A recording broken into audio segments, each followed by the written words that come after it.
பயம் காட்டும் பையன். ஒரு நகரத்தில் அப்துல் முஹைமின் என்ற ஒரு பையன் இருந்தான். அவனுக்கு ஒரு கெட்ட பழக்கம் இருந்தது. மற்றவர்களை பயமுறுத்துவது அவனுக்கு ரொம்ப பிடிக்கும். இரவில் வெள்ளை துணி போட்டு பேய் மாதிரி நடிப்பான். சில நேரம் மரத்துக்கு பின்னால் மறைந்து பூ என்று கத்துவான்.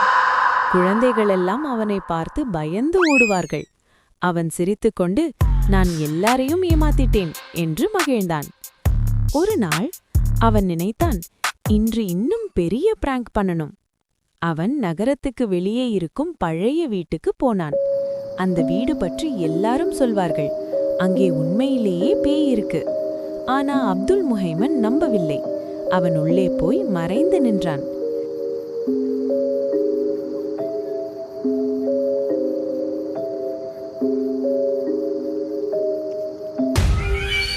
சிறிது நேரம் கழித்து கீச் கதவு தானாக திறந்தது.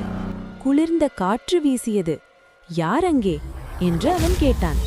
அப்போது மெதுவாக ஒரு குரல், நீதானே எல்லாரையும் பயமுறுத்துற.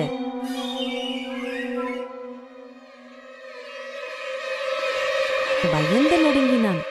அவன் திரும்பி பார்த்தான். அங்கே உண்மையான பேய் நின்று கொண்டிருந்தது. அவன் ஓட முயன்றான். ஆனா கதவு மூடப்பட்டிருந்தது. பேய் மெதுவாக அவனிடம் வந்தது. இப்போ உனக்கு பயம் எப்படி இருக்கும் என்று தெரியுதா? அடுத்த நாள் அப்துல் முஹைமன் அமைதியாக இருந்தான். யாரையும் பயமுறுத்தவில்லை.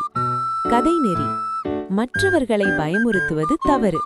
ஒரு நாள் அதே பயம் நமக்கே வரும்.